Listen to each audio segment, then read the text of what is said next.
Hello students, welcome to our channel ম্যাথটিক্স। তোমাদেরকে আজ আমি বোঝাবো। তোমাদের গত কয়েকটা ভিডিওতে আমি তোমাদের ক্লাস 6 এর ষষ্ঠ শ্রেণীর ছাত্রছাত্রীদের আমি কিন্তু অধ্যায়টা 4টে অধ্যায় শেষ করে ফেলেছি। কোর্সে দেখি দেখি 1 থেকে নিয়ে শুরু করে 4 পর্যন্ত আমি তোমাদের শেষ করে ফেলেছি। তোমাদের নতুন যে পাঠটা তোমাদের ঢুকতে চলেছে সেটা হচ্ছে বীজগাণিতিক চলরাশির ধারণা। ওকে, তাহলে আজকে আমি তোমাদের বোঝাবো যে বীজগাণিতিক চলরাশিগুলো কিভাবে গঠন করা হয়, এদের কাজ কি, কিভাবে এই অঙ্কের সমাধান করা হয়, সবকিছু আজ এই ভিডিওতে তোমাদের থাকবে। তবে বীজগাণিতিক চলরাশি কি বোঝাবো, চল আসলে কি।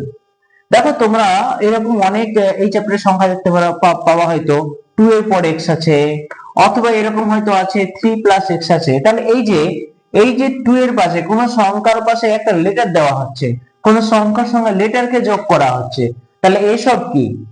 এসব হচ্ছে চলরাশি। তাহলে যদি আমার 2x থেকে থাকে তাহলে 2 কে আমরা কি বলবো? 2 হচ্ছে কনস্ট্যান্ট বা ধ্রুবক। তাহলে কোন একটা বীজগাণিতিক সংখ্যায় যে সংখ্যাটা থাকে, অনলি সংখ্যা থাকে, সেই সংখ্যাটা হচ্ছে ধ্রুবক, এবং যে লেটার গুলোতে চিহ্নিত করা হয় সেই লেটার গুলোকেই বলা হয় চলরাশি, যেগুলোকে ইংরেজিতে বলা হয় ভেরিয়েবল, যেটাকে ইংরেজিতে বলা হয় ভেরিয়েবল, এবং ধ্রুবকটাকে বলা হয় কনস্ট্যান্ট। ওকে, খুব গুরুত্বপূর্ণ টার্মস। এবং আমি বলি তাহলে এটাকে চলরাশি কেন বলা হচ্ছে? কোন একটা লেটারকে এ বি সি ডি হতে পারে বা এক্স ওয়াই জেড হতে পারে, এগুলোকে চলরাশি কেন বলা হচ্ছে? চল, ভেরিয়েবল, তার মানে কি এগুলো অবস্থা বিশেষে পরিবর্তনশীল, এগুলো কিন্তু এদের সংখ্যা কিন্তু পরিবর্তন হতে পারে। 2 কে ধ্রুবক বলা হচ্ছে মানে 2 এর কোনো চেঞ্জ তোমার হচ্ছে না। সাপোজ ধরো আমরা জানি একটা বাইসাইকেলের দুটো চাকা হয়, রাইট?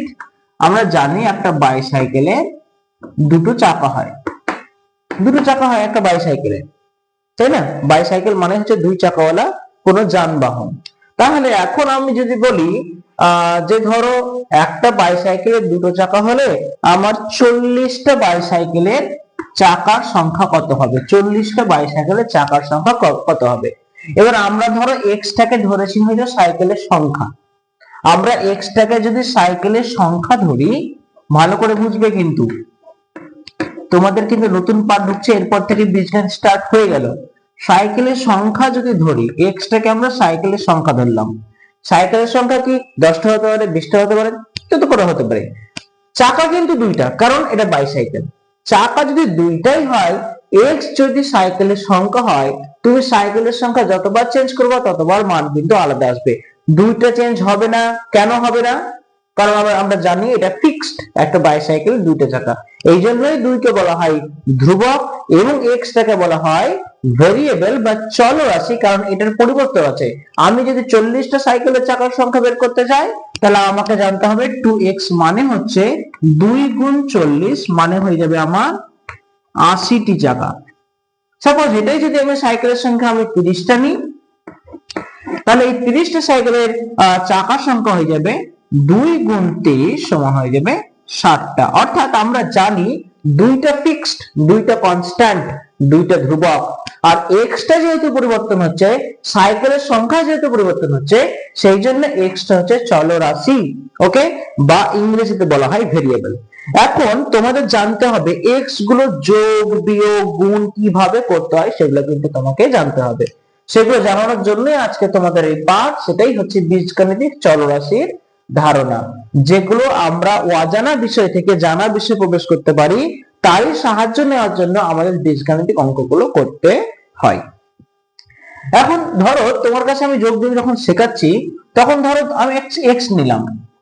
এখন ভাবতেই পারো দুটো এক্স কে যোগ করলে যোগফল কি হবে? আমরা তো শিখেছি না যে 1 + 1 = 2। তার মানে সংখ্যা অঙ্কের সংখ্যা অঙ্ক যোগ করে, সংখ্যার সঙ্গে সংখ্যা যোগ করে আমরা যোগফল, গুণফল, বিয়োগফল, ভাগফল শিখে ফেলেছি। এখন তোমাদের দেখাবো চলরাশি যোগ বিয়োগ কি করে হয়। তাহলে আমি একটা চলরাশি নিলাম এক্স, সেটা উপর তোমাকে বলছি এক্স প্লাস এক্স কে যোগ করলে কি হবে। মাথায় রাখবে যখনই যোগ হবে তখন কিন্তু ধ্রুবক বাড়ে, অর্থাৎ দুটো এক্স এর যোগ হয়ে যাবে 2x। ওকে, তেমন করে যদি ধরো এরকম নাও 3x + x, তাহলে কি হবে? এখানে 3টে x, এখানে একটা x, তাহলে 3 আর 1 হয়ে যাবে 4টা x অর্থাৎ 4x। ওকে, এইভাবেই যোগগুলো করা হয়, অর্থাৎ সংখ্যাগুলো ধ্রুবকগুলো কিন্তু বাড়বে। Is it clear or not? ধরো তোমাকে সাপোজ দিল 2 এর সঙ্গে x যোগ করতে দিল, এটা কি যোগ হবে? এটা কি 2x হবে? এটা কি 2x লিখতে পারবো? নো, এটাকে ডিরেক্টলি আমরা 2x লিখতে পারবো না, কারণ দুই ধ্রুবক x এর চল x পরিবর্তনশীল, তাই 2 এবং x কে একই ক্যাটাগরিতে রাখতে আমরা পারবো না। তাই কোন সংখ্যার সঙ্গে কোন ধ্রুবকের সঙ্গে কোন চলরাশির যেমন যোগ থাকে তেমনই লিখতে হয়, এটা আলাদা কোনো পরিবর্তন হয় না। বাট একই সংখ্যার যখন যোগ বিয়োগ হবে তখন কিন্তু আমাদের ধ্রুবক কিন্তু বাড়বে। তার মানে একটা x যোগ করলে দুটো x হয়, 3টে x একটা x যোগ করলে 4x হয়। সাপোজ তুমি 6টা x নিলে এবং 5টা x নিলে, তাহলে কটা হলো? 6x + 5x, 6 এর পাশে কত হলো? 11। তার মানে এটা হয়ে যাবে 11x। এটা হচ্ছে চলরাশির যোগ। চলে আসি বিয়োগে। মাথায় ঢুকলো? অবশ্যই মাথায় ঢুকে যদি না থাকে আমাদের কমেন্টে জানাও, আমি তোমাদের আবারও সেই রকম ভাবে আরো প্রথম থেকে বুঝিয়ে দেবো। এখন বিয়োগ কি করব? ধরো আমরা সংখ্যার বিয়োগ শিখেছি 2 বিয়োগ 1 সমান 1 অথবা 1 বিয়োগ 1 সমান 0। ধরো তোমাকে দেওয়া হলো যে তোমাকে 3টে x থেকে 1টা x বিয়োগ করতে বলা হলো, কি হবে? আমরা জানি এটা হচ্ছে 3টে x, এটা সিঙ্গেল x, 1টা x। তাহলে কোন সংখ্যার 3 থেকে আমি যদি 1 বাদ দিই কটা পড়ে থাকবে? 2। তার মানে 3টে x থেকে 1টা x বাদ দিলে আমার পড়ে থাকছে 2x। ওকে, x গুলো ধ্রুবক গুলো কমে যাচ্ছে। সাপোজ x থেকে x বিয়োগ করলে কি হবে? কি হবে? আমরা জানি 1 থেকে 1 বিয়োগ করলে যদি 0 হয়, 2 থেকে 2 বিয়োগ করলে যদি 0 হয়, সেম একই ভাবে x থেকে x যদি বিয়োগ করি তাও হবে আমাদের 0। ওকে, একই চলরাশির বিয়োগ হলে তোমাদের হয়ে যাবে 0। Is it clear? তাহলে এটা হচ্ছে চলরাশির বিয়োগ। চলে আসি আমরা চলরাশির ভাগে চলে আসি। ধরো তোমাকে বলা হলো 4x কে x দিয়ে ভাগ করাতে বলা হলো, তাহলে কি হবে? এখানে মাথায় রাখতে হবে যখন ভাগ করা নিয়মে চলে আসবে তখন চলরাশির সঙ্গে চলরাশিকে তোমাকে কাটতে হবে, ধ্রুবের সঙ্গে ধ্রুবকের সঙ্গে তোমাকে ভাগ করতে হবে অথবা কাটাকুটি করতে হবে। এই 4x ভাগ x মানে আমরা জানি 4x বাই x। তাহলে কি করে কাটবো? উপরে x নিচে x মিলে যাচ্ছে, মানে x x কেটে গিয়ে তোমার উত্তর হয়ে যাবে 4। অথবা দুটোই যদি x থাকে তাহলে কি হবে? দুটোই যদি x থাকে তাহলে কি হবে? আমরা জানি 2 কে 2 দিয়ে ভাগ করলে যেমন 1 হয়, 3 কে 3 দিয়ে ভাগ করলে যেমন 1 হয়, তেমনি x কে x দিয়ে ভাগ করলেও কিন্তু তোমার উত্তর হবে 1। Is it clear? তুমি এইভাবে যদি সাজিয়ে নাও x বাই x, তবুও কিন্তু সবকিছু কাটাকুটি গেলে আমার 1 পড়ে থাকে। ওকে, তাহলে কোন সংখ্যার কোন চলকে যদি 1 দিয়ে গুণ করা হয় উত্তর কিন্তু সেই চলই থাকে। এবার ধরো তোমাকে দেওয়া হলো ধরো তোমাকে 12x দেওয়া আছে, সঙ্গে সঙ্গে তোমাকে দেওয়া আছে 3 দিয়ে ভাগ করতে, তাহলে কি করবা? তাহলে আমরা কি বললাম একটু আগে? ধ্রুবকের সঙ্গে ধ্রুবকের কাটাকুটি করব, চলের সঙ্গে চলের কাটাকুটি করব।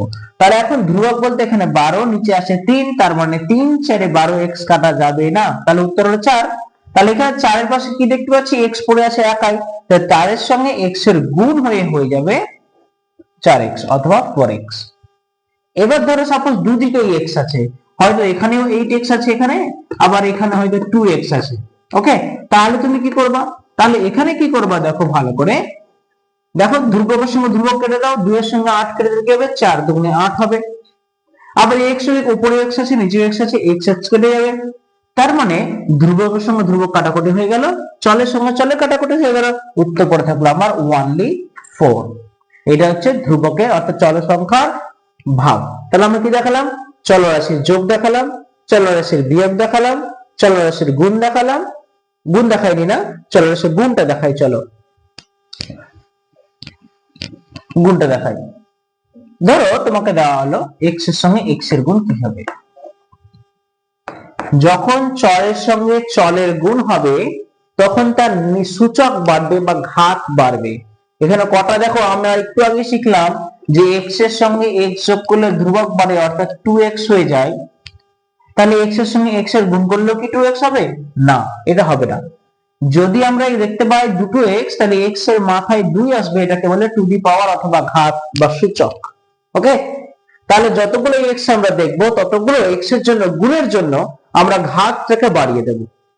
ওকে, ধরো তোমার কাছে এখন আছে এক্স এর মাথায় 4 আছে, আবার গুণ দিয়েছি এক্স এর মাথায় 3 আছে, তাহলে তুমি এখানে গুণ করলে কি করবে? দেখো, গুণ করলে ঘাতের সঙ্গে ঘাতের যোগ হয়, অর্থাৎ x এখানে 4 দেখতে পাচ্ছি, এখানে 3 দেখতে পাচ্ছি, তাহলে 4 প্লাস 3 সমান হয়ে যাবে x এর মাথায় 12 আসবে। ওকে, ইজ ইট ক্লিয়ার? এবার ধরো চলের সঙ্গে ধ্রুবক রয়েছে, তাহলে কিভাবে গুণ করবা? ধরো 2x রয়েছে গুণ 3x রয়েছে, তাহলে কি করবা? এখানে এই গুণটা কি করবা? আমরা যেমন দেখালাম ভাগের ক্ষেত্রে যে চলের সঙ্গে চলের কাটাকুটি যায়, ধ্রুবকের সঙ্গে ধ্রুবকের কাটাকুটি যায়, ঠিক সেম ভাবে চলের সঙ্গে চল গুণ হবে, ধ্রুবকের সঙ্গে ধ্রুবক গুণ হবে। তাহলে যেমন এখানে দেখতে পাচ্ছি 2, এখানে 3, তাহলে 3 দুগুণে কত হলো? 6, তাহলে ধ্রুবকের সঙ্গে ধ্রুবকের গুণ হলো 6। আবার এখানে দেখতে পাচ্ছি x, এখানে দেখতে পাচ্ছি x, দুটো x এর গুণ কি বললাম? ঘাত বাড়বে, মানে দুটো x যেহেতু আসলে x এর মাথায় হবে 2, তাই এটাকে আমরা বলতে পারবো 2x into 3x equal to 6x square। Okay, is it clear? এই ছিল তোমাদের চলরাশির ধারণা। এখন তোমাদের নেক্সট পার্টে আমরা ঢুকে যাব, নেক্সট পার্টের অধ্যায়গুলো দেখবো, তোমাদের বীজগণিতের অঙ্কগুলো কি বলা হয়েছে, তোমাদের সেই অ্যাক্টিভিটিতে অর্থাৎ কোর্সে দেখে গুলোতে নিজে করে গুলোতে আমরা চলে যাব। এই ছিল তোমাদের বীজগণিত ধারণা। বুঝতে পারলে অবশ্যই, ভালো লাগলে অবশ্যই চ্যানেলটিকে লাইক, শেয়ার এবং অবশ্যই সাবস্ক্রাইব করে দেবে, কারণ তোমাদের এই অক্সিজেন আমাদের জন্য, তোমাদের লাইক করা, শেয়ার করা অথবা সাবস্ক্রাইব করা হলো আমাদের অক্সিজেন। তোমরা এই কাজগুলো করে দিলে আমরা নিঃসন্দেহে আমাদের পাওয়ারটাকে, আমাদের মানসিক দিকটাকে আরো বেটার করে নিতে পারবো, আরো তোমাদেরকে ভালো, আরো নতুন নতুন ভিডিও আনতে পারবো। সো তোমাদের এই কাজগুলো অবশ্যই করে নিতে হবে। ওকে, এই ছিল আমাদের বীজগণিতিক সংখ্যামালার ধারণা। আরেকটা কথার সঙ্গে জুড়ে দেবো, ধরো এটা এখন আমাদের তোমাদের অ্যাক্টিভিটি আমি করাবো যদিও, তাও এবার দেখে নাও। ধরো তোমার বয়স বলা হচ্ছে যে তোমার দাদার বয়স বলা হচ্ছে ধরো x, তোমার দাদার বয়স বললো না কত, জাস্ট বললো x। এবার তুমি তোমার দাদার থেকে কি 4 বছরের ছোট, আমি 4 বছরের ছোট, ঠিক আছে? তুমি দাদার থেকে 4 বছরের ছোট, তাহলে এটা কি করবে? তোমার বয়স তুমি কি করে বার করবা? তুমি 4 বছরের যদি ছোট হও, তাহলে তুমি দাদার বয়সের হিসাবে তোমার বয়স কি করে বার করবা? জানি আমি ছোট হলে দাদার বয়স থেকে আমার বয়স বিয়োগ হবে, তাহলে দাদা যদি আমার x হয়, তাহলে আমার বয়স হবে, দেখো আমি তোমাদেরকে এই চ্যাপ্টার গুলো তো করাবো, তোমাদের আছে। এবার দাদার বয়স যদি x হয় আর আমি যদি 4 বছরের ছোট হয়, তাহলে আমাকে কি করতে হবে? x - 4 বছর। এইভাবে তোমাকে কি করতে হবে? অঙ্কগুলো করতে হবে। Is it clear? এই ছিল আমাদের আজকের পার্ট। আজকের মতো বিদায়, দেখা হচ্ছে নেক্সট ভিডিওতে তোমাদের অ্যাক্টিভিটি গুলো সলভ নিয়ে। ওকে, থ্যাংক ইউ সো মাচ।